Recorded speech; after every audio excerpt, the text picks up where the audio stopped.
What's up, YouTube? Welcome back to Skyrim. So I went diving recently, through the waves and waves of sloot mods on the Nexus for you all. I was bombarded with a massive amount of titties. I was practically drowning in that shit, right? Virtual titties to find you the best mods of the month. And here they are.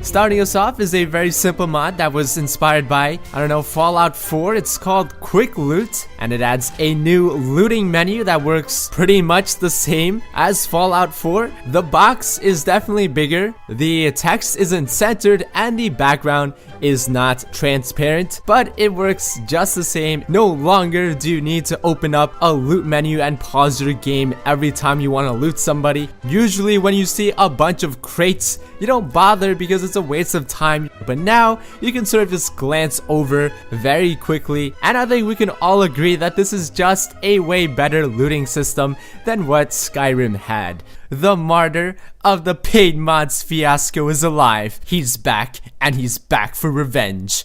An immersive revenge. Are you ready for your daily recommended intake of vitamin I? This is simply knock. Because it's 12 a.m., it's raining outside, and I just want to crash in with my homeboy, Luke and Valerius, and maybe get a chance at smashing Camilla's pussy.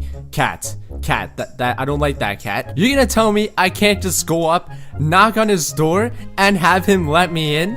After all we've been through, after everything I've done for this guy, I mean, what would you be without your golden claw right now, son? Cause knocking on people's doors is a real life phenomenon, so why can't it occur in Skyrim? Let's say you just helped Faendal smash Camilla's pussy. Cat, that was a quest in the game, remember? And you want to tell him to get it, you want to turn in the quest, but it's nighttime. He has locked the doors. In the vanilla game, alright, what do? You wait outside his door for 12 hours? That's really creepy and not immersive. You break into his house just to talk to him? Not immersive. You knock on his door, politely ask him to come in, he's your friend, and you talk to him about smashing Camilla's pussy. Cat. That's the immersive answer, and this mod is incredibly well thought out, like all of other Chesco's mods. The chance of success is based on, of course, your speechcraft skill. If they let you in, you get to stay for 12 hours. If you stay longer than you're welcomed, then they become hostile towards you and call the guards. If you fail at a location, there is a cooldown, right? You need to wait 24 hours before you try it again, so you can't just keep knocking at somebody's door until they open. You need to leave. If an NPC is your friend, they will always let you in, and of course, there's an MCM menu for customization. Also, if you knock and nobody's home, this is an excellent method to rob somebody. In real life too. Not that I would know, or that you should do that. Next up, we have a child overhaul called Dolls, and it replaces the potato head children with those that look more like anime characters. As you can see, here's Braith. Doesn't look as cunty anymore, but looks are deceiving. I know what's inside of him. And here is Aida, obviously in a rebellious slut stage. Here is Babette, really digging that evil looking Japanese robe. Here is, I believe, Lars, still a beta faggot. Here is Ali-san, looks like he switched sexes. Here's Aventus, very fitting, looks like an emo kid. I always pictured Aventus to look like this, actually. So yeah, all the girls are now wearing cute little outfits from miscellaneous anime-like clothing mods. All the boys are now girls. And overall, I think this mod does a very good job at making each individual kid unique. They're all different heights as well, so they're not just clones of each other with different colored shirts. And this week's weapon mod is Doomhammer by John Skyrim, the guy that recreates WoW weapons in Skyrim and elevates them to another level. I almost lost my voice there, but I'm good. So to get this weapon, head over to Azira's statue. At the bottom, there's gonna be a portal that takes you to the Frostwolf clan, right? It's like you've taken a portal into Azeroth, as a wisp, right? Apparently, they can't see you. Or maybe my game's just bugged. Either way, you can go around, assert your authority, right? Give this man a dental appointment. Set this dude on fire, no fucks given. At one point, you will find a green Frostwolf Shaman. This is probably Thrall. Suplex him and take his Doomhammer. Mother Nature is gonna be pissed. She's gonna spawn a bunch of Spriggans and they're gonna wipe out the Frostwolf clan, all because of your selfish ass. But my god, is it worth it? Look at it. Look at it.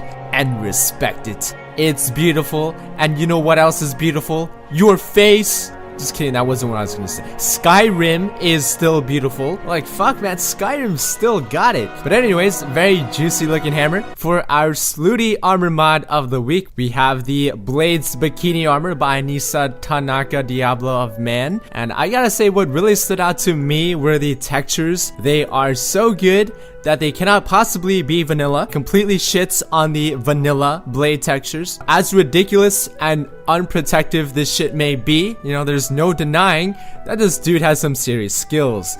Next up, we have a quest, armor, and weapon mod at the same time. This is Paladin armor set and artifacts by Frank family. So to begin this quest, all you need to do is pray at any shrine. Once you do that, a fucking map comes out of nowhere, and your goal here is to pray at every shrine in the game. But MXR, that's so easy. I'm just gonna go to the Temple of Divines in Solitude. That's where all the shrines are. Wrong, Carlos. There are 4 rare shrines of divines that are not worshipped in Skyrim to be found. There will be a map, a general location marked, as well as a clue. These shrines look hella cool and will give you an equally cool blessing. So once you do that, head over to the Temple of Divine, solve another puzzle here. You will find a secret place where you will enter the Trial of the Paladin. Here's where you will be stripped of all your items, given some monk robes, and asked to complete trials to prove how paladin-y you are. Trust me, you're gonna die here a lot.